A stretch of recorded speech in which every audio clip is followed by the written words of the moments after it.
नमस्कार, मी Kishor Wagdarikar @breaking news social media चॅनलमध्ये आपले स्वागत करीत आहे। सुरुवातीला पाहूया हेडलाईन्स। शहरातील जुना कोटा भागातील नागरिकांची पाण्याविना तारांबळ। आता पाहूया सविस्तर बातमीपत्र। शहरातील जुना कोटा भागातील नागरिकांची पाण्याची तारांबळ उडाली असून निवडून दिलेले भाजप व राष्ट्रवादीचे नगरसेवक या भागाकडे दुर्लक्ष केल्याचे पाहावयास मिळत आहे। महानगरपालिका क्षेत्रातील येणारे जुना कोटा परिसरामध्ये पाण्याविना नागरिकांची तारांबळ उडाल्याचे चित्र पाहावयास मिळत आहे। पिण्याचे पाणी नसल्यामुळे येथील नागरिकांची तारांबळ उडाली आहे। जुना कोटा हा भाग गोदावरी नदीकाठीच्या किनारी बसलेला आहे। येथील नागरिकांचे असे म्हणणे आहे की नगरसेवक केवळ मत मागण्यासाठी येतात, पण येथील समस्या सोडवण्याकरिता या भागातील दोन्ही नगरसेवक फिरकती नसल्याचे येथील नागरिकांचे म्हणणे आहे। या भागातील नागरिकांनी भाजप व राष्ट्रवादी काँग्रेसच्या नगरसेवकांना नळ, रस्ता, पाणी या समस्या सोडवण्याकरिता निवडून दिले होते, पण नगरसेवकांनी याच भागातील जनतेकडे पाठ फिरवण्याचे काम सुरू केले आहे।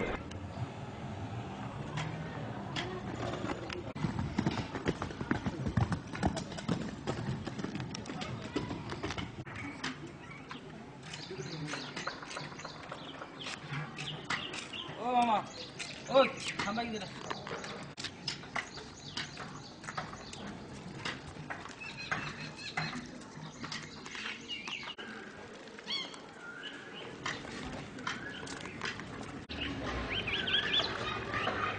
हाँ, बंद करूँगा।